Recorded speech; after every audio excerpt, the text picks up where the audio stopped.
Welcome to another episode of Overtake. Let's go to the main topic right now. Yuki Tsunoda. Jose, what do you think of Yuki Tsunoda's move to Red Bull? It's well deserved. It should have been him replacing Checo, but unfortunately they wanted Lawson Slawson. For some reason they wanted him. But I'm kind of glad they gave Lawson the opportunity too, to fucking fail right in front of everyone and to see that he wasn't that driver that could fulfill that seat. No, Yuki said that he's targeting a podium finish for the Japanese Grand Prix. His first race. Look, I get it. You're a driver, you're competitive, and you always want to win, or you And always want to especially in his home race. yeah, or you obviously want to get a podium. But can you realistically see Yuki getting a podium? Realistically, no, because the cars are kind of more tailored towards Max, which he likes more of a heavier front end. And I don't think that every driver is experienced enough to drive a car like that. Or is it Max Verstappen? That too, but I mean, Max been, racing cars like that for who knows how long. Well, so many years. But now from Yuki to go from like a car that's a little bit more balanced to being more front end heavy is going to be a little bit difficult. And I think Lawson kind of didn't think it was going to be that hard. And it's funny how they did his first interview now back in the Racing Bulls, and he was like, yeah, you know what? I knew going into Red Bull that all I offered was just me as a driver. He's like, I didn't have the backing, the money, I didn't have the sponsorships. It's like it's lovely how now he's all humble. When Checo was in the seat, he's like, oh, Checo ain't shit. He's only here because of the money and the sponsorships. Now he's like, hey, you know what? It's a lot harder than what it seems. Well, no, yeah, it's way harder than it seems. But you know what? I heard that there's a $10 million bonus for Red Bull promoting Yuki to Red Bull, the senior seat, especially before the Japanese Grand Prix. And that gets me thinking, are we all playing checkers while Horner is playing chess? What do you mean with that? Think about it like this. Okay, Red Bull has had multiple opportunities to promote Yuki. Right. And they don't. And they call it performance. Everybody in their moms that is an F1 fan wants Yuki to get promoted, to the Red Bull seat. But for whatever reason, the team didn't see Yuki as a Red Bull driver. Okay? So now Lawson is not the driver, is not performing how they thought he could perform. So Honda offers you 10 mil to promote Yuki. But Horner and the Red Bull team doesn't like Yuki for Red Bull. So what better way to give him a spot to fail and kick him out when you didn't know how you're going to kick him out in a PR way? Because Red Bull's been getting heat. So this is the way you kick him out in a professional manner. Hey, we gave him the opportunity. Plus on top, Red Bull gets 10 mil. Okay, we gave him the opportunity. He did not succeed. He can't go back to the Red Bull junior team. So this is how you get rid of Yuki. Because I doubt anybody is going to get close to Max in that same car. Yeah, that's going to be really hard. And why would they want Yuki out? I mean, it seems that we all think Yuki got it. We all think Yuki is like, hey, he can be really good. But the Red Bull team, I don't know, they have the data. They most likely have data. They most have, sellability and whatnot. I don't know what formula or what, algorithm, Red Bull Racing uses, but it doesn't seem like they favor Yuki at all. So this is how you kick Yuki out. Damn, and at his home race too? You're not going to kick him out. No, obviously, but it's going to be his performance that's going to alter that decision. But then this on top, because I don't think Yuki's going to do well in the Red Bulls, car. I hope he does. I really hope he does, because my prediction, in 2022, was Checo's last season was gonna be 24, and then Yuki was gonna take over on the 25th. And I was right, because Lawson got in the way. But I want Yuki to succeed. I think it's gonna be really hard. I really honestly think it's gonna be really, really hard. So this is the way that you boot Yuki out in a nice professional way, because now And you can't get 10 mil on top. yeah, because now you can't say, well, you never gave him the opportunity. Now Horner can say, we gave him the opportunity, and he never, he wasn't able to succeed, and that's on his own merit. Yeah. And that's something, huh? That is definitely something. Yeah. That is crazy. So now that we're in the Japanese Grand Prix, it seems like there's gonna be weather issues.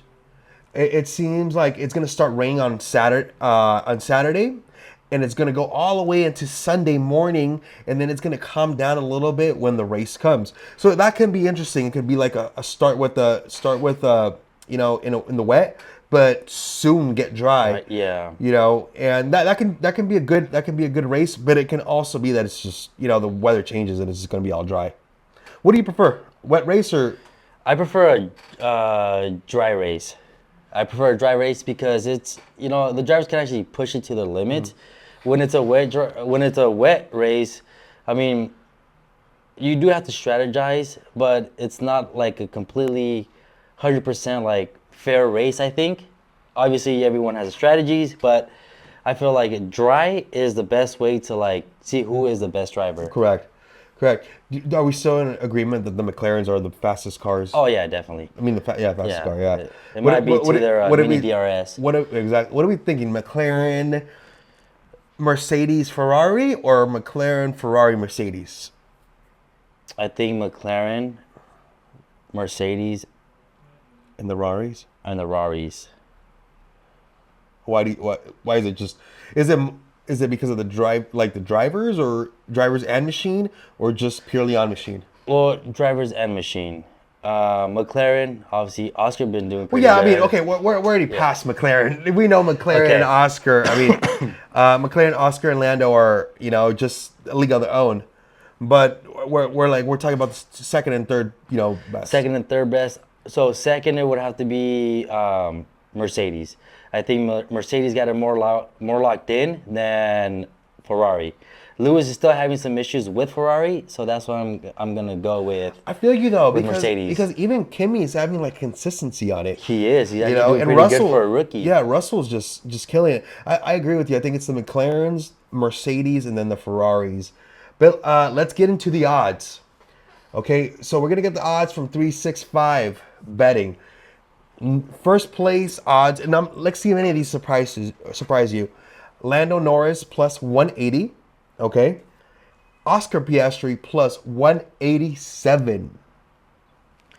Really? Max Verstappen plus 600. Charles Leclerc plus 1,200. And George Russell plus 1,200. If you were a betting man, who do you put your money in? Oscar.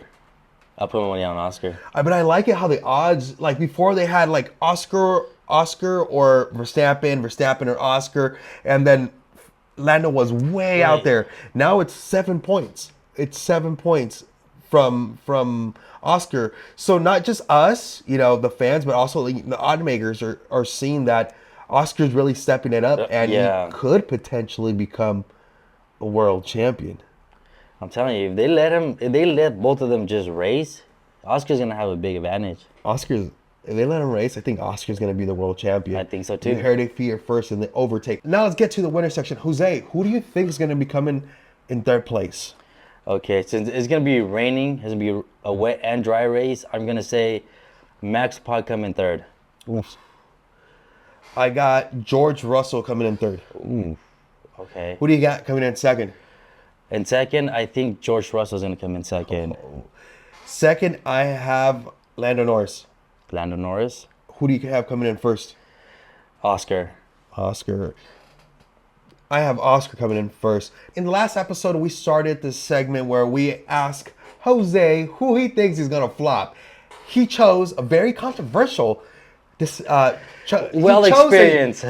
a very controversial answer. He said Lewis Hamilton. 5 hours later, Lewis Hamilton won the sprint race. So, Jose, we want to know. But he was disqualified. That is true. He was disqualified. But that is true. So, who do you think is gonna flop? I think it's gonna be one of the rookies. It might be Jack Doohan. Okay. Why do you think he's gonna flop? I think he's gonna flop because I don't think he's very experienced in wet tracks. So I think that might be the reason why he flops. I have a controversial answer. Yeah, what is yours? Who do you think is gonna flop? I think Yuki Tsunoda is gonna flop. You think he's gonna flop in his home race? I think Yuki. Why do you Tsunoda's- think that? Because look, it's new. It's a lot of pressure. Okay. I can see Isaac and Lawson beating him in the V carb in the racing Yeah. bulls. So it's going to be a lot of pressure. Plus your home race. Plus you need to show that you can be close to Max Verstappen. He's going to try to He's gonna go very aggressive. he's going to be aggressive and he's going to push it. Obviously he's experienced, but he's going to go aggressive and he's going to push it. And I think he's going to flop. That's actually a good one right there. That is actually a really I'm good sorry. one. Yeah. I'm sorry. I don't want him to flop, but I think he's gonna flop. But overall, hopefully, it's a good race. It's in our time zone. It's a little bit later time, but it's all good. We chill back, get some brewskis, and watch the race. Maybe we go live. We'll let you guys know. Thank you for watching another episode of Overtake. Hopefully, you enjoy this type of content. If you do, make sure to like, share, and subscribe. See you here next week or the week after, whenever there is a Formula Grand Prix.